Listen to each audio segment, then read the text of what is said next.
And we are live with another episode of the Keeg Chats. I'm your host, Dimithri Perera, and today the Keeg Chats with writer-creator Fred Schwartz of the upcoming graphic novel Fisticuffs. Fred, nice to have you on the show. Thanks for taking time out of your night to be here to talk about your stuff.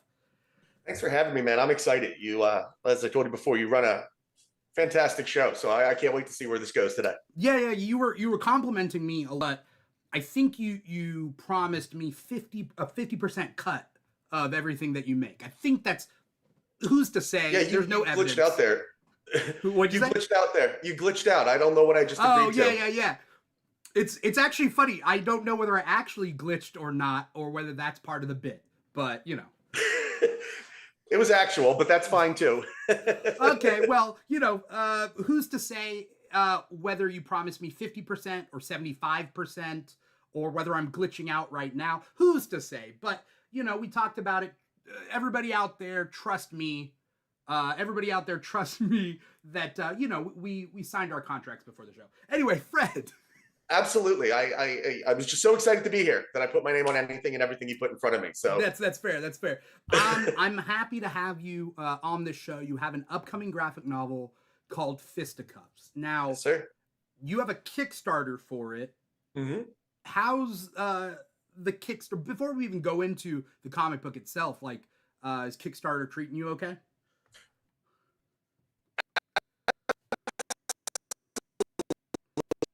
Experience, like for the longest time. Sorry, for my first Kickstarter, I made it into such a. Sorry, wait. Yes, sir. Sorry, it weirdly glitched out right now for real. Just repeat what you said, after I answered the question. Absolutely. Kickstarter. Are you hearing me now? No glitches? Yeah. Great. Kickstarter's been wonderful. And for the longest time, because it was my first Kickstarter, I made it into such a mountain, that I was so worried about doing this wrong, that wrong, and so forth. And once I, began the campaign process of building the page and everything, the community has been wonderful. I was in Discords and different Facebook groups, and all I had to do was just ask people for help, and they weighed in and gave me tons of great advice. So, there's a lesson to be learned in there. And you were thinking about doing something like this, take the leap, because it's great. It's wonderful. We are fully funded at this point, but we still have, ways to go for our stretch goals and for the remainder of the book. But it's been wonderful and amazing that everybody turned out the way they have so far. But we've got a few days to go, so let's see how far we can push this and how much of the book we can get done moving forward. That's awesome. I got a chance to read the first two issues that you sent me, and I'm not going to spoil it for everybody out there, other than I have some questions, and I'm not sure whether you can answer them live or not. Tell me about Fisticuffs. How would you pitch Fisticuffs to somebody who is, maybe they're comic book fans, or maybe they've never read a comic in their life? How would you pitch it? Sure. So Fisticuffs is about a functional drunk whose comfortable life is derailed when a one-night stand has deadly consequences. It spans a few different genres. It's at its core a very deeply personal story, but it's loaded with a lot of dark humor, a lot of really twisted and dark action, what I call true to life horror, and even some noir elements. But the most common frequent comparisons we've been getting is to Preacher and The Boys and the work of Garth Ennis and Frank Miller, that very 90s style of storytelling. So to people that are, maybe casual fans or a bit or even not really comic book fans, I think it is a really great gateway drug, right? Because it's not it's its own thing. It's very character driven, so it doesn't feel very there's not a lot of lore and a lot of jargon and stuff to get through. We kind of begin with the character, and you kind of spend some time with him, and the journey kind of unfolds as we go. So I think it's a great thing, but it's also for comic book fans. We've assembled an amazing team. We'll talk more about it, I'm sure, but Stan Yak and Robert Nugent, Dave Sharp, just the most amazing team. I'm blessed to have worked with them, and now after seeing the book, realized I cannot imagine having done it with any other team but them. They've exceeded everything I could have ever expected for this book. I first thing, thank you for summing that up. Again, I got to read it, so I find it interesting as someone who read it, how I would sum it up versus the creator summing it up to people who've never read it before, right? Sure. And you did mention that it is adult oriented. So Absolutely.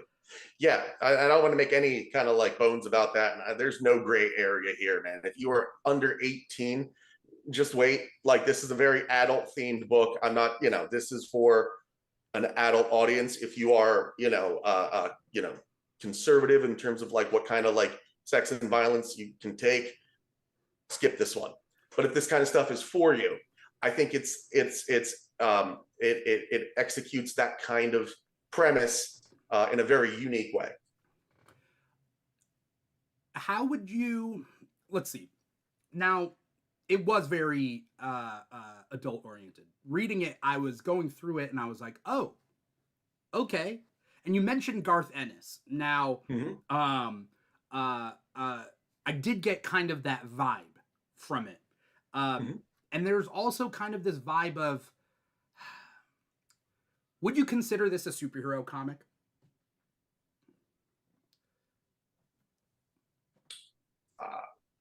Without getting too spoilery? Yes. Or supernatural or fantasy? Yes, or... it is absolutely supernatural and fantasy.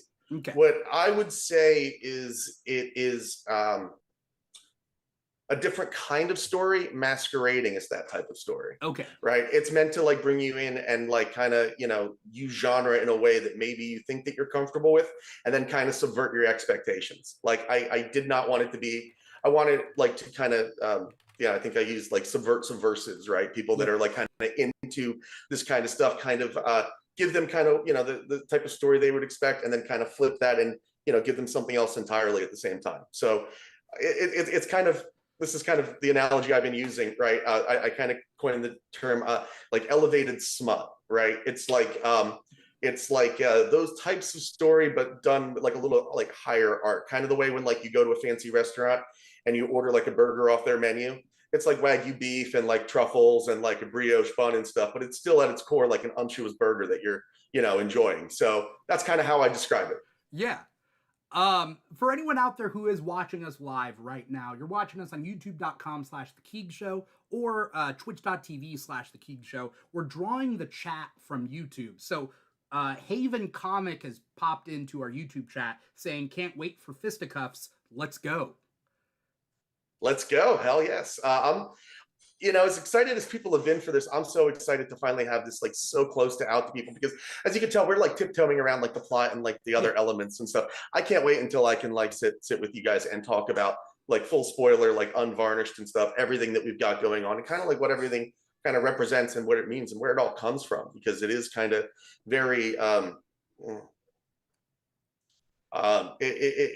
very unnatural, very weird. Okay. But like, to me, it's like, some of these things are like the most natural and obvious thing because of, where I was, at that stage of my life, and that, the things that I was exposed to at that time. So, while it seems kind of out there and stuff, like to me, it's just like natural as can be. This story revolves around one primary character, right? One main character. Yes.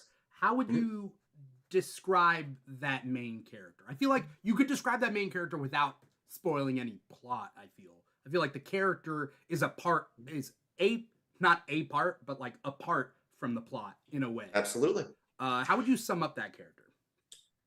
I've described him as kind of like comfortable to lead a low stakes life, kind of somebody that is certainly self-important and self-absorbed, and is at this stage in this story kind of only capable of seeing things like a certain way, right? And kind of framing things from his point of view, whether that's, as we see over the course of the story, whether that's him as a victim or whether that's him as like, just a stroke of bad luck, he lacks accountability, and he lacks a lot of, these things. And kind of what we see along the way is not just, how he sees things, but like how like the world around him, how he draws those conclusions, and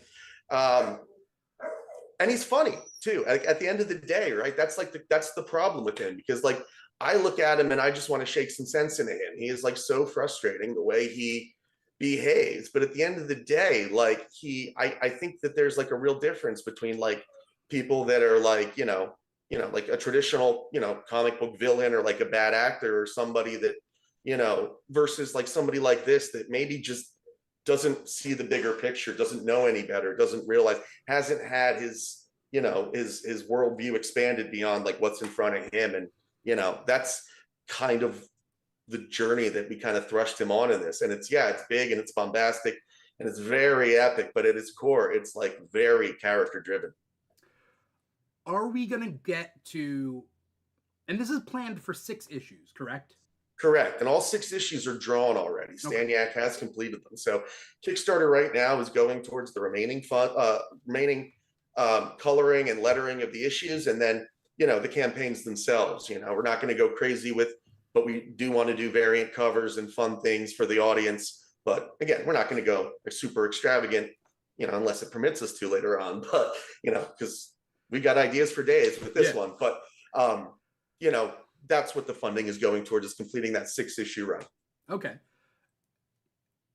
If someone is reading these issues, issue after issue after issue, do we have to worry about getting to the end of issue 6 and then the main character wakes up and it was all a dream? I think that is the most frustrating type of ending ever. No, I wouldn't do that. I wouldn't do that because it undermines your whole story. It's like if that's the case, then nothing really happens. So no, I hate that kind of thing. That's the absence of a twist. No, we're not that cheap. Okay. J Nasty TV. Everybody's coming into the chat here is waving and saying hi. So hi, J Nasty. I'm looking at the Kickstarter, and I've looked at it before because me as the host, I have to figure out what I can say and what I can't. Now, if you go to the Kickstarter, and I'm going to drop the link in our chat right here, you do see sort of the main character have a fist that seems to be doing something, right? Can you talk about that? It is something related to, it is something supernaturally, but no, I'm going to keep that one close to the chest, right? Like, as we said, there's a lot of stuff. I'm going to keep that one close to the chest. You know what? I'll come back on when we do, book 3 in a few months, and then we'll have a wonderful conversation about that and how that ends. Because you know how it goes, and it's. I think that's a little too spoilery, right? We're going to keep people in the dark for that a bit longer. Okay. So don't just back it and just don't even look at that part. It's not even that important. It just looks pretty. Okay, sounds good. All we know for certain is that it's not just a dream. So that's good. No, it's not that kind of cheap, kind of cop out. And like, I again, no disrespect. I just think that like, if that's your thing and you're doing a story about dreams, that's one thing. But like, I think of like, what was it? Like the Saint Elsewhere. Yeah, where it's all in the snow globe. Yeah, no, we don't have, no, snow globes are cheap. Ours is a snow village. It's bigger than that. That's fair. Just kidding. The piece of art that I have displayed, so for people watching the live stream, you can kind of see our display and whatnot, or if you listen to the podcast wherever you get your podcast from, then obviously you can't see all the amazing art and whatnot, but this is all Stan Yak's art, correct? Except for the variant covers. There's a variant cover by Brian Silverbacks. That's the one that's kind of the riff on the Demon in a Bottle cover. And then there's kind of like a design with like the 3 different versions of it, like the facial expressions, and that's done by an artist, Boyan Kazalov. Both of them phenomenal artists, phenomenal work, but the rest of it is all Stan Yak, and like, dude was made for this type of story. Yeah. Why do you feel like this story needs to be told? As a writer, you're not just writing to write, right? It's not practice. This obviously means something. Yeah.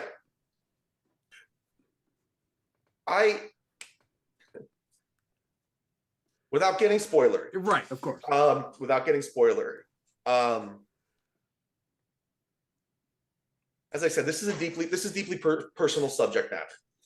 lessons that I have learned over the course of my life. And me personally, I like to be kind of like, like the canary in the coal mine, right? Like when I go through and I like, bang my head in the wall and I make a mistake, I like to turn around and be like, hey, look, don't bang your head into this same wall, right? So there's definitely like a lot of lessons, to be learned on this character's journey. But the reason why I think it's important that this story exists is because it doesn't preach, right? Like it has a message without having like an agenda, right? Mm-hmm. Like you can read this book and there's enough in there that like, you, the audience, can like read it and deduce something that will affect your life. Or you can just totally enjoy it and have fun for what it is. It's not like, it's not meant to be, there's definitely like value like in it, but it's not meant to be preachy. Like it doesn't, I feel like, the difference between like having a message and an agenda is like an agenda, like if it doesn't change somebody's mind, then the whole thing failed. This you can take or leave, right? Like you can enjoy this book and, just be like, man, that was awesome. That was a lot of fun. And, it was a gory, weird, twisted mess. Yeah. And enjoy it at that level. Or you can delve deeper. And it's got both. And it really is significant to me because I think this is absolutely the most personal story that I'm probably ever going to write. Like I started this story over 20 years ago as like part of like a writing class, back in college. Yeah. And it was something that was on my computer and I would dust it off every few years. And I never felt like prepared to do it. And then COVID happened and there was like just a lot going on. And I found Stan and, the rest is history. So yeah, I think it's definitely a significant story that people should read and at least have some fun with. Yeah. Do you like writing flawed characters? Absolutely. I think absolutely. I mean, most of my stories are about like flawed characters. It's one of the books that we actually have included in the Fisticuffs campaign now. And it's actually now an incentive reward that if you're at like a digital level and you upgrade to a physical level, now you're going to get a copy of my first book, Hardbody. And, Hardbody is about a self-conscious scientist who creates a Frankenstein body for himself out of the best parts of bodybuilders. And, it's an insane story and it's like a twisted, premise, the idea that you would go out and kill somebody else to part of their body yours. But like, I think that why that story is interesting is because like it's emotionally real. Like we've all had something that we, kind of like hate about our physical appearance and stuff. And you can kind of see how that line of thought could carry somebody that mad, right? And like it's done in a big, splashy, fantastic way. In some ways, that's way more like superhero-y than Fisticuffs is. Yeah. It's, more splashy. It's more like in the vein of like an Incredible Hulk story type thing. But it comes from this like deeply, broken place. And me personally, I like that. I don't think, I mean, I even if I were to do kind of a Superman type character, whatever story that would be would probably come from a place of something that's, not set right within him. Right. How'd you get into writing in the first place? You mentioned you've written things before, but what got you started on that road? Well, I always enjoyed creative stuff growing up, whether it was drawing on, for me, the greatest canvas I ever had was my grandma's living room floor. Because on grandma's living room floor, you had the TV on. I got my X-Men over here. I got my WWE figures over here. I got a sketch pad over here, and I'm drawing my own characters. And it was like, this huge, creative world building. Right. School kind of brought me up to write. I was always had like kind of an aptitude for that, but really it was like Kevin Smith. But there was this one magical weekend where like I discovered Kevin Smith, and I was getting ready to go to college.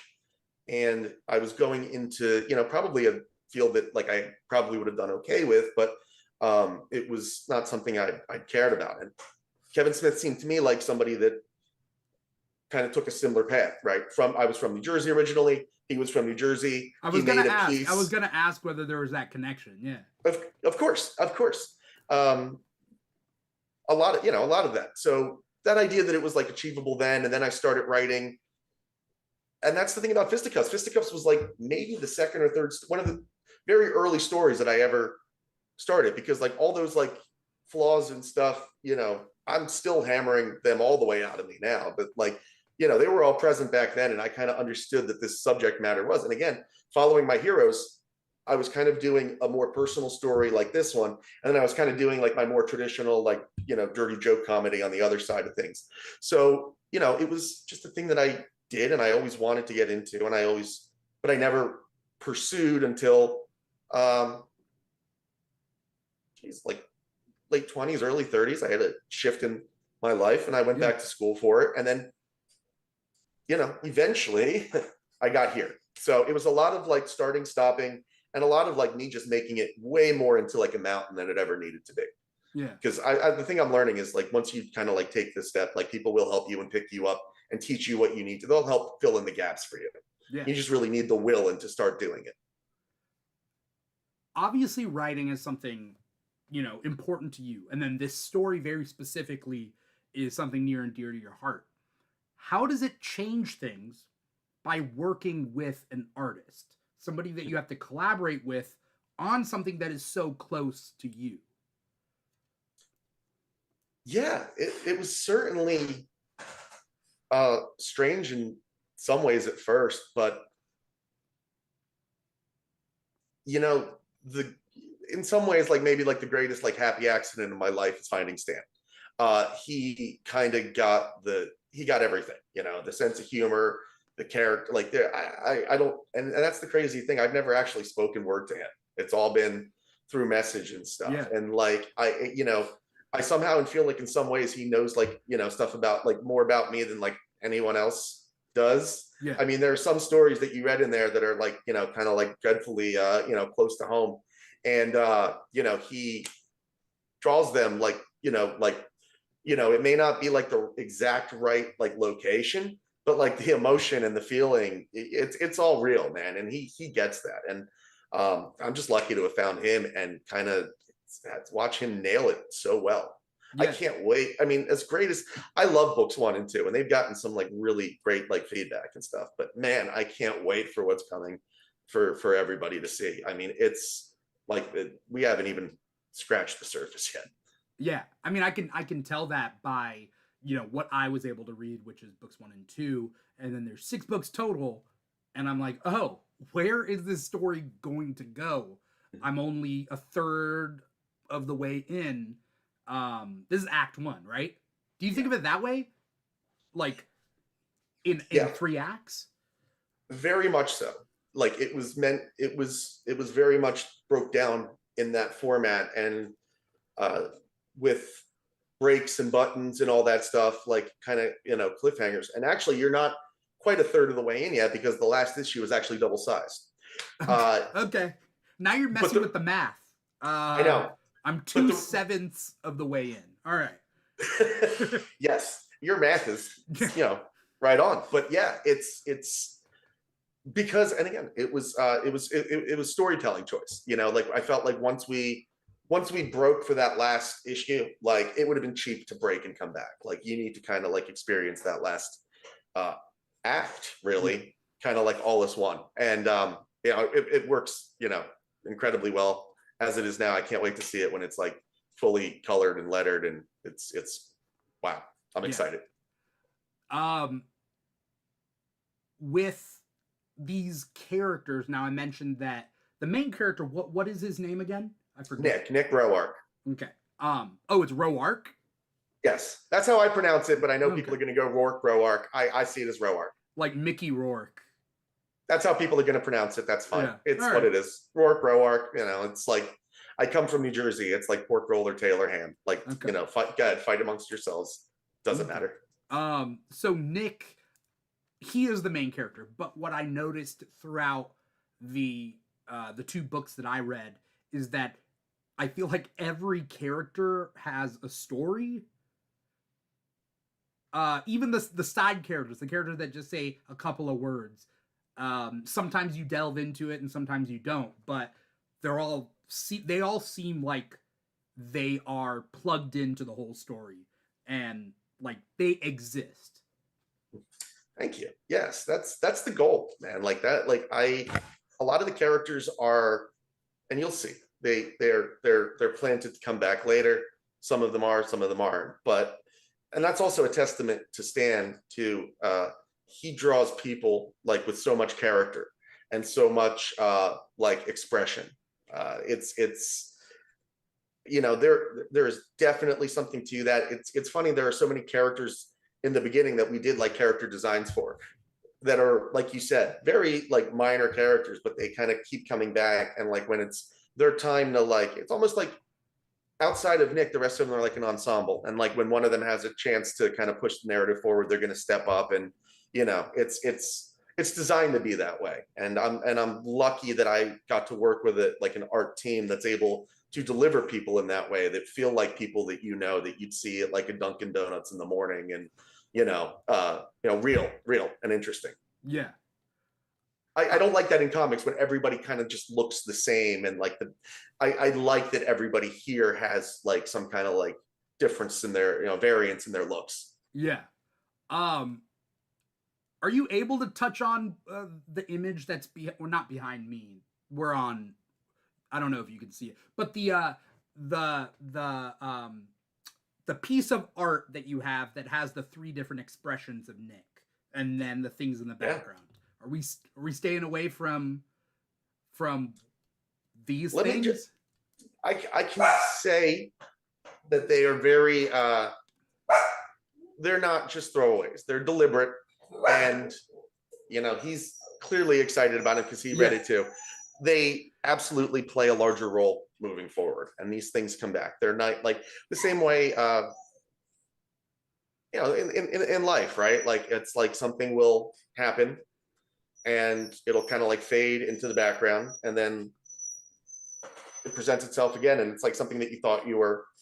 It's just yes, the answer is all that like complex imagery. It's meant to be that like, that's what I like about it, like that all those emotions. It's like that car crash like feeling, that like, oh my god, oh shit, what happened? Like it's like all these different like things all at once, and it's like your emotions are getting pulled in all these different directions. Mm-hmm. And like you're overwhelmed with like all that's going on, like this, like this damage, the damage to your car, to their car, to what's the situation, like it's meant to be very emotional, but all those things are because it's story. These things are all going to play a role later on. Like I try not to just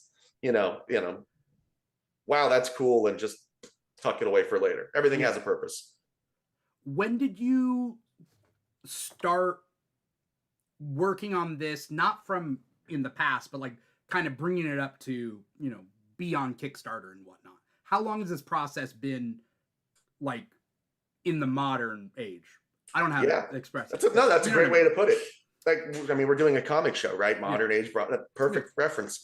2020 we began. It was right after COVID started. Like I actually had a plan. I had a movie project I was working on, and we were getting ready to do like the first bits of that, and COVID happened and all of that wiped out. I actually was in talks to have somebody kind of famous at the time be involved in it, and I was excited, and it was going well, and then it was Mickey Rourke. Sorry, Mickey Rourke. Mickey Rourke. Believe it or not, it was a wrestler. It was a wrestler, pro wrestler. But so I was like, what else am I going to do now? Because COVID was like indefinite, and I had Fisticuffs like on my computer, and like there was always that like, that hesitance of like, can I touch this one yet? Can I do this one yet? And I just decided, like, what else do I have to lose? Like, I was looking at, like, COVID kind of put everything in perspective about, like, the fragility of everything. And it's also, like, I'm not getting younger. It's, like, now's kind of the time. So we started in 2020. And, we've been through a lot, since that's happened. Stan lives in Russia with all the stuff that's going on there. Like, it was, we've, chaos, but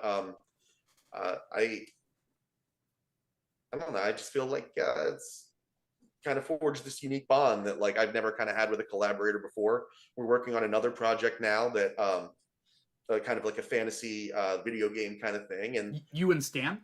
yes, we are. It's Okay. very it's on the page actually. If we hit up to 3750, on this campaign, the first 10 pages, like a black and white selective color sample is available to all backers. So, we're beginning to share that out. And then if that goes well, Hardbody's going to get a second lease on life, and I'm going to redo that the right way. So there's stuff to be coming, and stuff to look forward to. And it, came out of that kind of unusual circumstance, and lucky to have had, it was the best bad luck I ever had.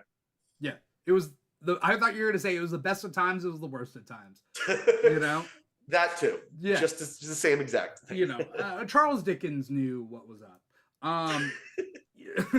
No one's ever said this before, but Charles Dickens, that guy should write something. Yeah, I think it would have been pretty good. Yeah. What can you say about what comes next? Let's see, what can I say about what comes next?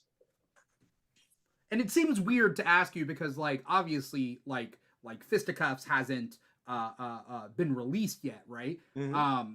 But what I think is very interesting, and it's a very specific type of mindset. It's creators, it's writers, it's artists and whatnot, that you seem to be putting 100% into what you're working on now and finding more percent to put on something else and setting something else up.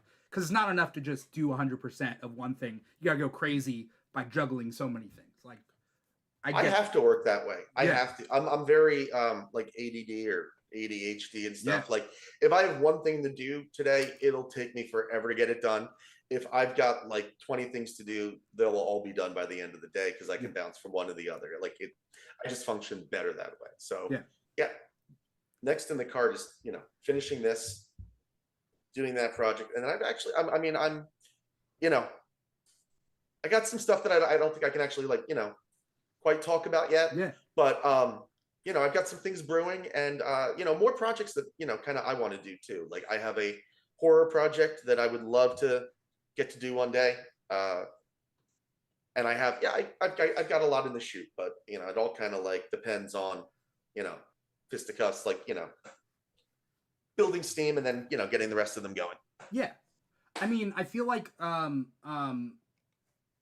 Kickstarter is kind of the linchpin with everything. Mm-hmm. Why should people donate or fund your Kickstarter? Yeah, and that's not a dig at you, by the way. I'm just asking you to, No, that's a great question because the truth is, right now, there's a lot of stuff, a lot of content out there, a lot of stuff competing for your entertainment dollar, and I'm unknown. I get it. What I would ask everybody to do: take a look at the art, play the trailer in the Kickstarter campaign, just get a little bit of the flow of the story and stuff, and read the sample pages and see if it's for you. Why you should back? Because at its core, and again, if this is your cup of tea, I'm not trying to sell anybody that's not down with the mature 18 plus NSFW content. Yeah. But for those of you that this is your cup of tea, test drive it, take a look. I think this is a darkly hilarious, wonderfully gory, but at the same time, heartfelt and poignant story. It checks a lot of boxes. I think it, does some things differently than stories that you're used to. And I think it's definitely worth checking out and seeing if it's as good as I believe it is, and if it's something that you gravitate towards. I do think it is a different type of story than what you're used to, and I think in that way, it's definitely worth going out on a limb and trying this one on and seeing if these, if this pair of pants, fits you well and comfortably. I can definitely see Fisticuffs going far. Thank you. I'm sure you mentioned you have ideas for what goes past book 6. Obviously, you're not going to talk about it, but there is an idea of how far could this go, right? That this universe is meant to go far. Okay. I want to like intersect and keep playing with these things. I mean, as you said, you know, these characters all seem like they have, and many of them do. Like I have backstories and spin-offs and all kinds of stuff that I would love to delve into and play with, like, you know, and stuff that, you know, you know, fun stuff, weird stuff, but like it's you know, it's all contingent on this doing well, right? And like us getting it out there. This is my first project. You know, I'm encouraging everybody here to just spread the word and just kind of like keep the word of mouth going through, because that's I think it is the kind of thing that like once you test drive it, you know, you'll know pretty quickly if this is like not for you, or if this is like, you know, that comfort food that we were talking about that makes you feel good in all the right ways. It definitely has like a very distinct vibe that is both unique to this story, but also like it definitely fits in similar genres that, like you said, Preacher, right? Yeah. And I wanted to make a joke earlier that this comic is like Preacher, but not preachy, you know? And I think there's like, I don't know, you feel free to use that. I'll let you. That's going to be a pull quote. Yeah, you know? I'm going to use that for sure. Yeah.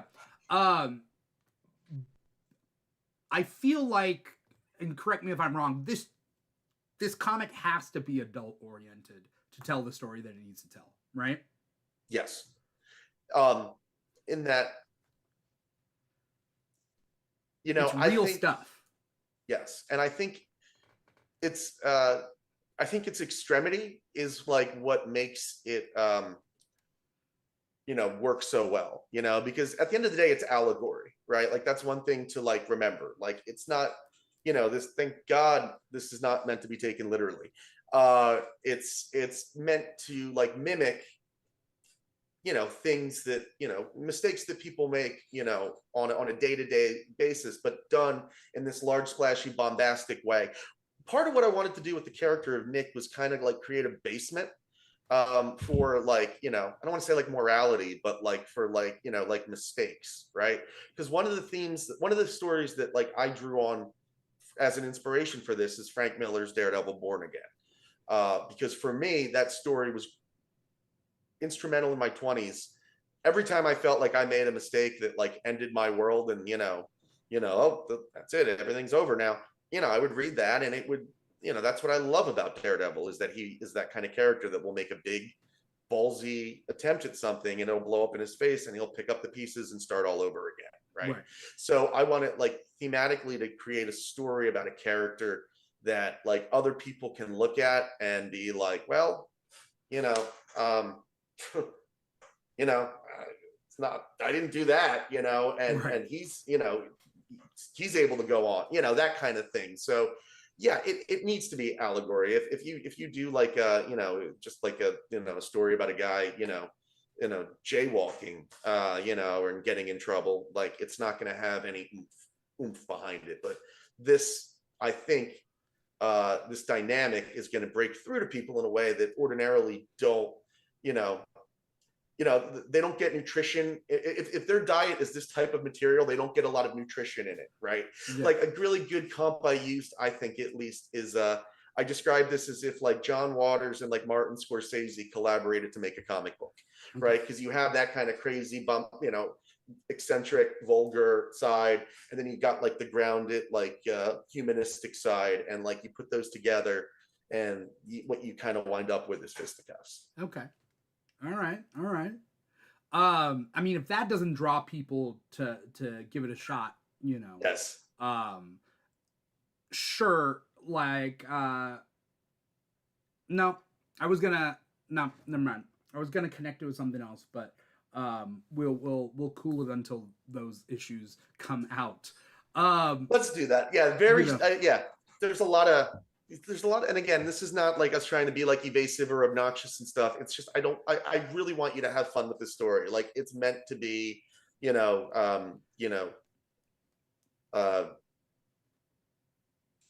unexpected. And I don't want us to give away too much so that you see the pothole coming. I want it to derail you. Okay, it's a journey.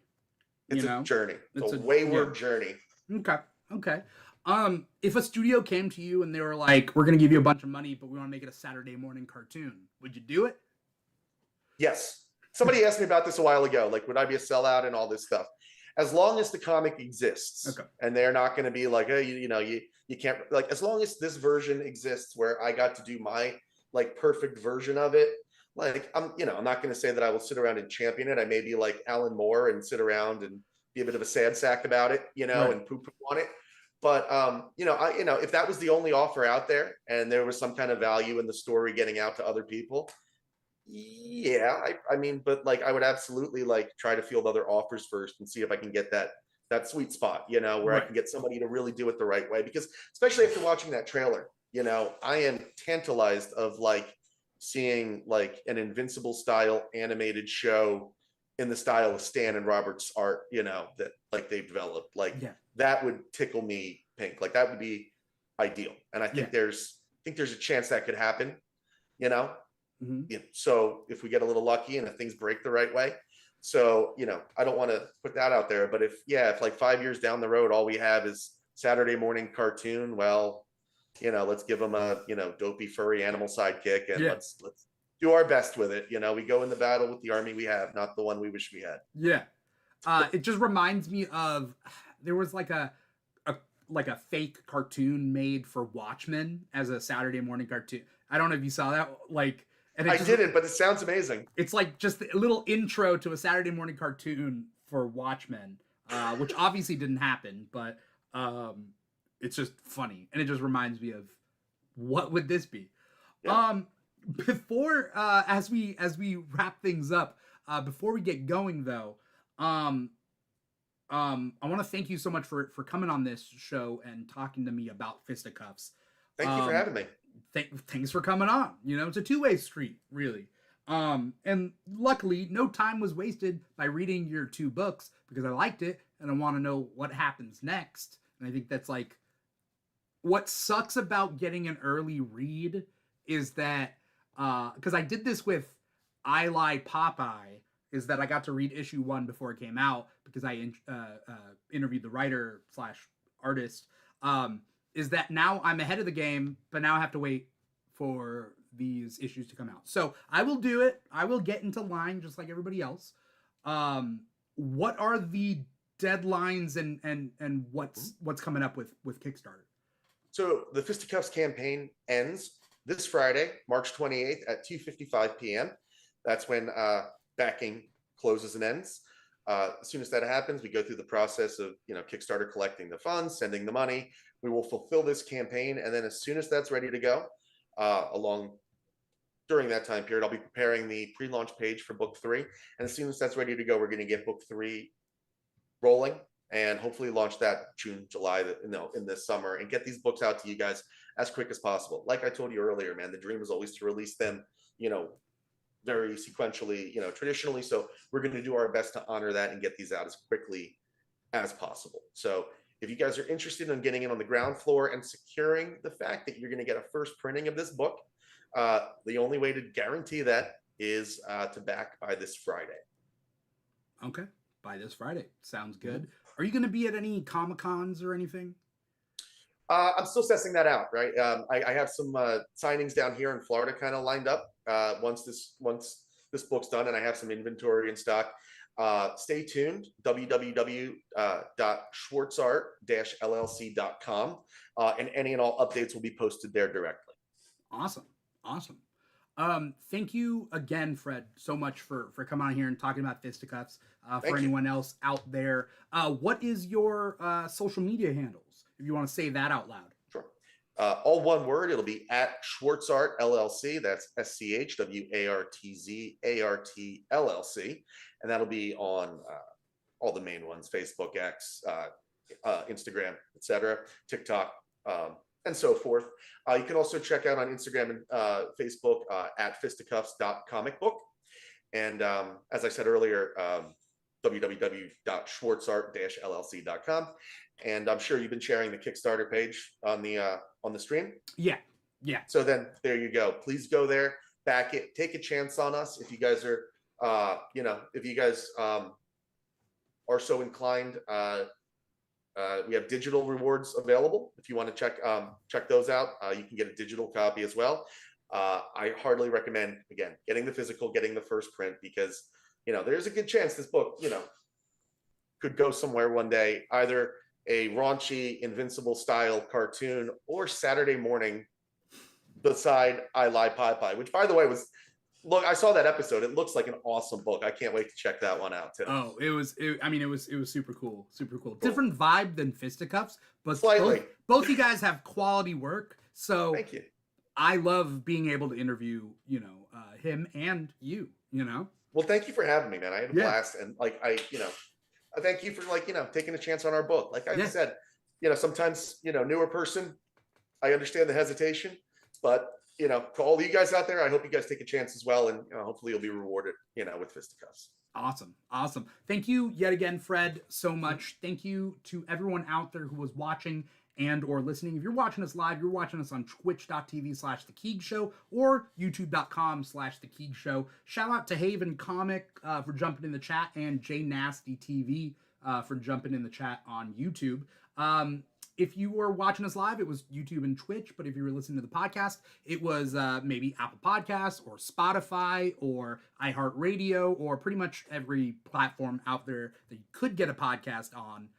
We are on there under the Keeg. This show is the Keeg Chats, where we talk about, we interview professionals like Fred, but we also have other shows, and you can check those out for more info on our social media pages at The Keeg Show on TikTok and Instagram. Those are our two biggest ones. But we're also on like Facebook and Blue Sky and Threads and all that stuff. At The Keeg Show or /The Keeg Show, wherever you get your social media from. That's pretty much it. Thank you, Fred, yet again. Everybody out there, go on the Kickstarter and do your thing before Friday at 2:55 p.m. What time zone? Eastern, EST. Oh, so it's even earlier for me. I'm over here in California. So either way, don't wait on it. Don't wait until the countdown clock is going on. Get out there on that Kickstarter and show your support. I keep thanking you. So thank you, Fred. Thank you to everybody out there. Once again, I am your host, Dimithri Perera, and this has been the Keeg Chats with writer/creator Fred Schwartz of Fisticuffs. Take care, everybody. Bye-bye.